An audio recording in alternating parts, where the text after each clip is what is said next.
नमस्कार दोस्तों, मैं हूं सुरजीत श्यामल। आप देख रहे हैं workervoice.in। दोस्तों, आप में से जिन लोगों ने भी सहारा इंडिया रिफंड पोर्टल पे क्लेम किया है, उनका 45 दिन पूरा हो चुका है, जिसके बाद कुछ लोगों के पास शायद मैसेज भी आना शुरू हो गया। लेकिन उस मैसेज में अमित शाह जी के जो रिफंड पोर्टल से क्या लिख करके आया है, ये जान करके आप हैरान रह जाएंगे।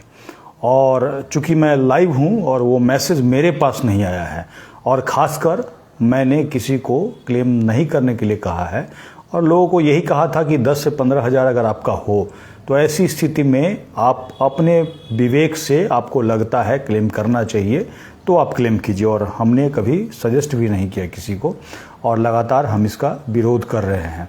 विरोध करने का कारण है उसके अंदर घोषणा, इसके अलावा आपको ब्याज कितना दिया जाएगा ये नहीं बताया गया, 10,000 के बाद का पैसा कब दिया जाएगा ये नहीं बताया गया, जिन लोग की डेथ हो चुकी है यानी कि मृत्यु हो चुकी है जमाकर्ता की, उनका नॉमिनी कैसे क्लेम करेगा उसका नहीं बताया गया है। और भी हमारा 10 मांग है जो कि हम 31/7/2023 को सरकार को दे चुके हैं। लेकिन आज जो हम बात करने जा रहे हैं, जो अमित शाह जी के द्वारा कहा गया था, क्या वो झूठा साबित हो रहा है नहीं हो रहा है, इसके लिए हमारे पास एक मैसेज आया है केशव राज जी का, और मैं उनके पास कॉल करके और मैं सीधा जानता हूं कि उन्होंने क्लेम किया था और क्लेम करने के बाद क्या हुआ और क्या मैसेज आया है, उनसे मैं आपको खुद सुनाऊंगा, ताकि आप लोगों के पास भी अगर आपने क्लेम किया हो अगर बाय द वे, तो इस तरह का मैसेज आया है या नहीं आया है वो पता चल सके। हेलो, केशव राज जी बोल रहे हैं? हाँ जी, सुधीर सर, नमस्कार जी सर। नमस्कार नमस्कार। कहाँ से बोल रहे हैं ये थोड़ा बताइए ताकि बाकी लोग आपको सुने। जी सर, मैं लुधियाना पंजाब से बोल रहा हूँ सर। जी जी, आपको क्या मैसेज आया है और कब आपने क्लेम किया था? जी, जैसे ना सर, ये रिफंड पोर्टल हमारा 18 जुलाई को माननीय गृह मंत्री अमित शाह जी ने जो लॉन्च किया था, उसके बाद 2 दिन तो सर्वर चल नहीं रहा था। खैर, तो 20 तारीख को रात को भी मैंने ट्राई किया, वो भी लेट नाइट, तो 10:30-11 बजे करीब ना ये सबमिशन हो गई थी और मुझे उनका नंबर भी आ गया था कि आपका एप्लीकेशन सबमिट हो गया है जी। तो मैं 20 जुलाई से देखे और कल 4 सितंबर था, कम से कम तो पूरे एग्जैक्ट 45 डेज बन रहे हैं। नहीं, तो कितना पैसा था आपका? कि भी आपका जो एप्लीकेशन है कुड नॉट बी कंसीडर्ड। नहीं, आप ये बताइए कितना पैसा था आपका कुल? जी 50,000 था सर। 50,000 आपने जमा किया था या 50,000 आपको आपका? नहीं, 50,000 मैंने जमा किया था सर। तो आपका 50,000 रकम तो कुछ और बताया गया था जिनके द्वारा। कितना बताया गया था? मैंने जमा की। नहीं, कितना बताया गया था? वो कह रहे थे मुझे 1,15,000 मिलना था सर 5 साल के बाद। तो ये बताइए, आप अपना पैसा खुद ही कम करके बता रहे हैं, यानी कि 1,15,000 आपका था और आपने 10,000 रुपए के लिए क्लेम किया। कितना पेपर था आपका? ये पता क्या था सर, 20 तारीख को ना ये चीजें स्पष्ट नहीं हुई थी, तो मुझे था कि चलो इसको अब करना है, वो इसी माध्यम से पैसे आएंगे, है ना जी। तो बाद में जब धीरे धीरे क्लियर है होती गई चीजें, तब पता लगा कि ये 10,000 ही सिर्फ दिया जाएगा। तब तक तो मैं सबमिट कर चुका था, क्योंकि 18 को पोर्टल लॉन्च हुआ था, तो 20 को मैंने सबमिट किया था। तो मुझे इतनी जाएगा, नहीं तो हम तो वेट करते हैं सर, अब इतना फाइट कर रहे हैं, बताइए।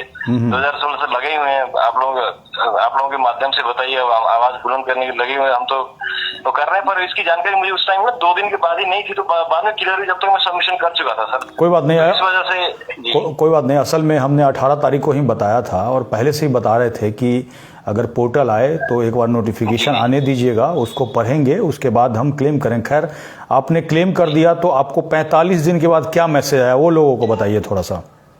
45 दिन के बाद कहते हैं कि जो आपकी एप्लीकेशन थी इसमें कार्रवाई संपूर्ण हो नहीं सकी। विस्तृत जानकारी के लिए आप पोर्टल में देखें। हाँ, इसमें आपने जो मुझे मैसेज भेजा है उसमें यही लिखा हुआ है कि योर क्लेम एप्लीकेशन नंबर इतना dated 20/7/2023 could not be considered, detail में भी काइंडली भी check by log in on the portal, ऐसा लिखा हुआ है। जी हाँ, और उसके बाद जब मैं पोर्टल में जाता हूँ तो एक अंडर प्रोसेसिंग का टैग लगा हुआ है सर, वो आगे कोई कार्रवाई नहीं है, बस यहीं पर ये स्टक हुआ है बस। तो आप ये बताइए, एक तरह से मैसेज जो कहा गया था कि 45 दिनों के बाद मैसेज आएगा, जो कि हम लगातार बता रहे हैं, और पोर्टल पे भी लिखा हुआ है। जी, पोर्टल पे ये नहीं लिखा हुआ है कि आपको 45 दिन में पैसा आएगा, ऐसा लिखा हुआ है पोर्टल पे? हाँ बिल्कुल नहीं सर, वही हम लोगों ने जी बिल्कुल पोर्टल में इसी का उल्लेख नहीं था। वाकई सर, हमें लगा कि 45 दिन में चलो ये क्लियर होगा, 30 दिन में ऐसा, मतलब 30 दिन तक सहारा वाले इनको रिप्लाई दे देंगे और 45 दिन हो सकता है हमें पैसे आ जाए, पर यही है बस, एक गोलमाल ही है सर कुल मिला के। अब जैसे आपने बताया वही चीजें सामने निकल के आ रही हैं। जी जी, देखिए असल में क्या है ना, हो सकता है आपको, जैसे आपका तो खैर इन्होंने नॉट कंसीडर कर दिया, मतलब आपके एप्लीकेशन पे विचार नहीं कर रहे हैं, ऐसा इन्होंने लिख दिया। अब ऐसा क्यों लिखा, इसका रीजन इन्होंने नहीं बताया, जबकि स्पष्ट नहीं किया जी। जबकि आप खुद कह रहे हैं, जबकि आप खुद कह रहे हैं कि आप पोर्टल पे जब जा रहे हैं तो वहां पे अंडर प्रोसेस बता रहा है। जी बिल्कुल। तो जब अंडर प्रोसेस वहां बता रहा है तो यहाँ पे मैसेज ऑलरेडी दे दिया। मैसेज ऐसा प्रेषित करने का तो कोई मतलब ही नहीं बनता है। सही बात है। ऐसे में वहाँ पर रिजेक्शन करने हैं, बिल्कुल करने, उसके बाद मैसेज भी आ जाए, चलो फिर देखेंगे आगे कार्रवाई की जाए, क्या हो सकता है, वो ये चीजें हैं सर। बिल्कुल। खैर इससे तो देखिए, खैर इससे तो यही पता चलता है कि सरकार इसको सीरियसली नहीं ले रही है, तभी तो इस तरह का मैसेज लोगों को भेज रही है। एग्जैक्टली सर, इसमें कोई दो राय नहीं सहमत सर, बिल्कुल इसमें कोई दो राय नहीं है। सरकार इसमें कोई एक्शन नहीं ले रही है, बस एक जैसे आपने बोला ना, वही रिपोर्ट थमाने वाला काम, ऐसा कुछ वही लोगों को परगलाने वाला काम, ऐसा करो ये ऐसा हो जाएगा, बस हमें बस जो आम जनता है हमें उनको परेशान करने का ही काम हो रहा है। आप एक बात केशव जी बताइए, एक संगीता जी ने पूछा है कि आपका मैच्योरिटी कब पूरा हुआ था? मैच्योरिटी 5 years, मैच्योरिटी 21 में हो गया था सर, दिसंबर में। अच्छा, 21 में पूरा हो गया था। हाँ 22-23, अब दूसरा साल मतलब सितंबर, जी हाँ 2 साल, 1.5 साल, कितना 21 दिसंबर में होना था सर। जी बिल्कुल सही बात। देखिए अगर इस तरह का पोर्टल अगर सरकार के द्वारा लॉन्च किया गया है 1 सेकंड के लिए, तो इसमें उनको बताना चाहिए था कि आप अगर कंसीडर नहीं कर रहे हो तो क्या रीजन है, और उसके बाद भी अगर गलत उधर से हमारा रिजेक्ट कर दिया जाता है तो उसके लिए अपील का ऑप्शन देना चाहिए था, और अपील को देखने के लिए अलग अधिकारी होना चाहिए था। सही बोल रहा हूँ, गलत बोल रहा हूँ?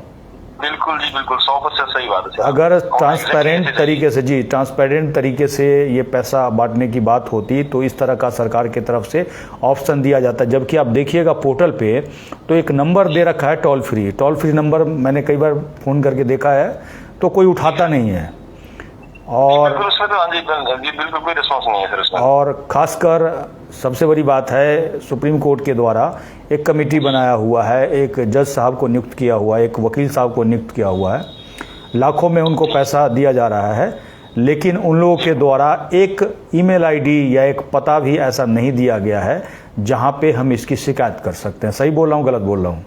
जी बिल्कुल एग्जैक्टली सर, सेम चीज है, यहाँ पर है ही नहीं ऐसा कुछ सर। तो इसी के खिलाफ हमारा 31/7/2023 को हमने एप्लीकेशन दिया है, सभी जगह भेजा है, और हम लगातार प्रोटेस्ट कर रहे हैं। अब ये देखना है, हो सकता है आपका कंसीडर नहीं कर रहे हैं, हो सकता है थोड़ी देर के बाद कंसीडर भी कर ले, ये भी हो सकता है। जी अब देखिए आगे, हाँ जी आगे की कार्रवाई क्या होती है, पर जी सर ठीक है, बहुत बहुत धन्यवाद, आपने जानकारी दी। बाकी लोग जो देख रहे हैं, है ना, उनको भी इससे मदद मिलेगी। ओके जी, ठीक है सर, बहुत बहुत शुक्रिया सर आपका, धन्यवाद। असल में ये हमारा बताने का मकसद दोस्तों ये था कि देखिए सरकार का कोई विजन नहीं है। इन्होंने पोर्टल लॉन्च कर दिया, लेकिन पोर्टल कैसे काम करेगा, क्योंकि कोडिंग होता है कि ये वाला मैसेज तभी जाएगा जब हम रिजेक्ट करेंगे या फिर एक्सेप्ट नहीं करेंगे। तो एक तरफ तो आप मैसेज भेज दे रहे हैं लोगों को, और दूसरे तरफ पोर्टल पे जा करके अंडर प्रोसेस दिखा रहे हैं। तो सरकार ने किस किस बेस पे रिजेक्ट करेंगे ऐसा कुछ रूल बनाया होगा, तो उस नियम का नोटिफिकेशन ही नहीं जारी किया है।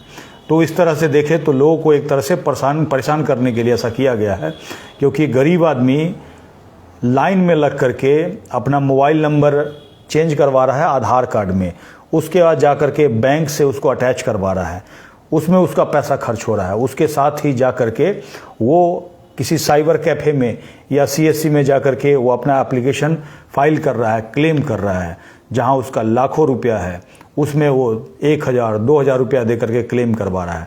उसके बाद इस तरह से उसको अगर मैसेज दिया जाएगा, वो किसी से जा करके चेक करवाएगा, तो उसको तो हार्ट अटैक आ जाएगा, समझिए कि हमारा पैसा रिजेक्ट कर दिया, पैसा नहीं देंगे। और अगर इस तरह का ऑप्शन है तो उसके पास एक ऑप्शन होना चाहिए था, अगर आप रिजेक्ट करते हैं तो उसको कारण बताइए, और उसके बाद एक ऑप्शन होना चाहिए था जिसके तहत वो अपील कर सके। तो ऐसा कोई ऑप्शन ही नहीं दिया हुआ है। क्या मैं ये बात सही कह रहा हूँ या गलत कह रहा हूँ, एक बार आप लोग कमेंट्स करके बताइएगा।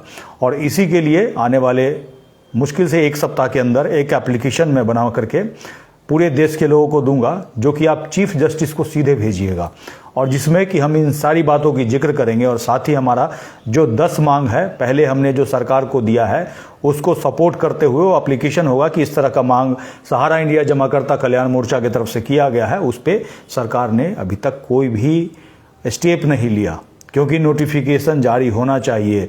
माननीय सुप्रीम कोर्ट का जो आदेश है उसको पालन करने के लिए सरकार ने अगर कोई नियम बनाया है तो वो नियम जनता के बीच आना चाहिए। वो छुपा करके क्यों रखा हुआ है? और इसीलिए छुपा करके रखा हुआ है क्योंकि उसमें पता चल जाएगा कि बाकी का पैसा ये कब देंगे, उसका कोई डेट ही नहीं निर्धारित किया है। और स्वाभाविक सी बात है, सरकार चाहती तो एक बार में सुप्रीम कोर्ट के अंदर 5,000 करोड़ क्यों, 10,000 करोड़ की बात की जा सकती थी, 15,000 करोड़ की बात की जा सकती थी, 20,000 करोड़ की बात की जा सकती थी। तो अगर 5,000 करोड़ की बात की गई तो कहीं ना कहीं जो लाखों जमाकर्ताओं ने माननीय दिल्ली हाईकोर्ट के आदेश के बाद हमारे कहने से या फिर आप लोगों की सहायता से जो क्लेम भेजा था, उसी के आधार पे 5,000 करोड़ वहां से लेकर के आए हैं। तो ऐसी स्थिति में एक ऑप्शन देना चाहिए था कि जो लोग पहले क्लेम कर चुके हैं उन्हीं को हम पैसा देंगे, और आज के बाद आप क्लेम करेंगे तो वैसे वैसे धीरे धीरे हम पैसा वहां से लेकर के या फिर उसकी प्रॉपर्टी बेच करके देते रहेंगे। इस तरह का ऑप्शन देते तो कोई हो हल्ला ही नहीं होता, क्योंकि जो लोग पहले क्लेम कर चुके थे तो वो कहते कि भाई हमने पहले क्लेम किया था और इसी के आधार पे हमको सरकार पैसा दे रही है, और जो लोग सोए हुए थे वो लोग जग जाते और क्लेम करना शुरू करते। तो एक सीधा सा रास्ता था। लेकिन जैसा कि 29 मार्च 2023 को जब आदेश आया था और अमित शाह जी का दूसरे दिन यानी कि 30 मार्च 2023 को जब बयान आया और उन्होंने कहा कि हम सभी को पैसा देंगे, तो उसी समय हमने कह दिया था कि कल को ऐसा ना हो कि 5-5 हज़ार या 10-10 हज़ार सभी लोगों को प्रसाद के जैसा ये बांट दे, क्योंकि इलेक्शन आना है।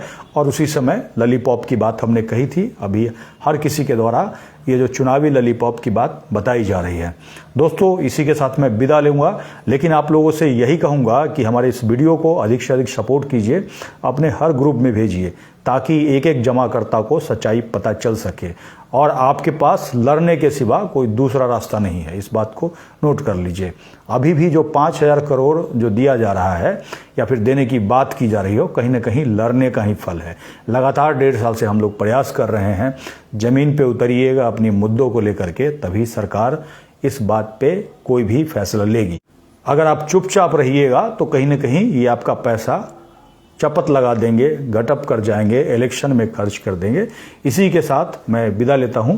अगर आप हमें YouTube पे देख रहे हैं तो चैनल को सब्सक्राइब कीजिएगा, और Facebook पे देख रहे हैं तो पेज को लाइक करके जुड़े रहिए और अधिक से अधिक लोगों तक इसको पहुंचाइए। धन्यवाद।